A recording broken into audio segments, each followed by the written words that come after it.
एक बार की बात है, रमेशपुर नामक गांव में छाया अपनी बुआ सुनीता के साथ रहती थी।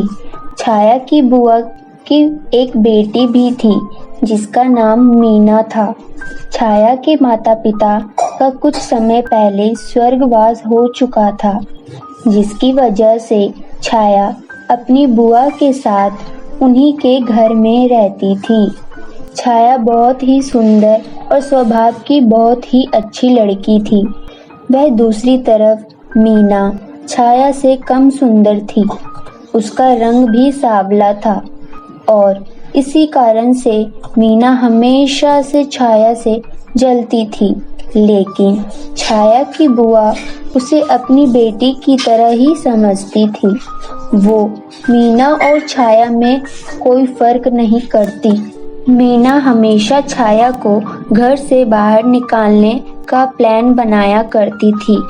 एक दिन मीना छाया के रूम में जाकर बोलती है, छाया की बच्ची, तूने तो अपने माता पिता को खा ही लिया है।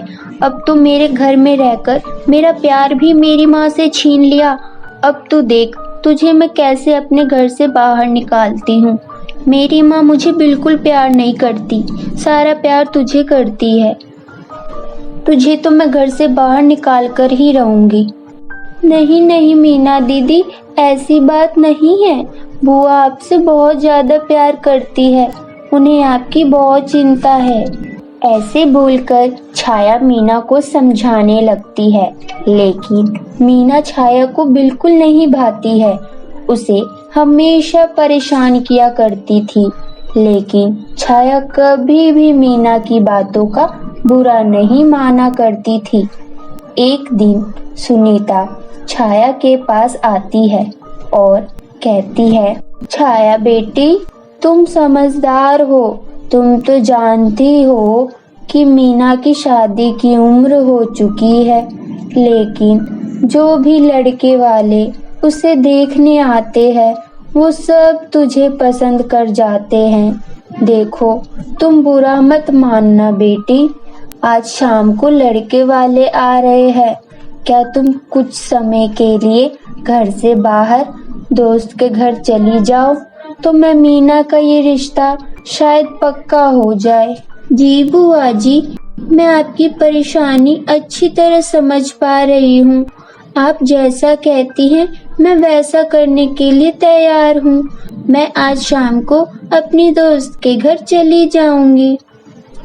मीना छाया और अपनी माँ दोनों की बातें सुन लेती है। उसी समय मीना के दिमाग में एक प्लान आता है। छाया की बच्ची, तुझे अपनी सुंदरता पर बहुत घमंड है ना? मेरी माँ भी तेरे से बहुत प्यार करती है। अब तू देख, तुझे मैं माँ के सामने कितना बुरा बनाती हूँ, फिर माँ तेरी शक्ल भी देखना पसंद नहीं करेगी। ऐसा सोचकर मीना एक प्लान बना लेती है।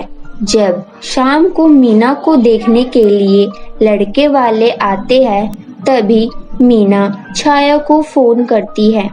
छाया, कहाँ है तू? माँ की तबीयत बहुत ज्यादा खराब है, तुझे बुला रही है, जल्दी से घर आ जा।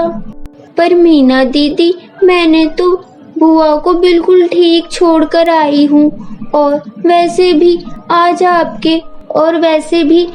आपको लड़के वाले देखने आ रहे हैं। फिर अचानक ऐसा क्या हुआ जो बुआ की तबीयत खराब हो गई? देख बेवकूफ लड़की, मेरे पास ज्यादा समय नहीं है।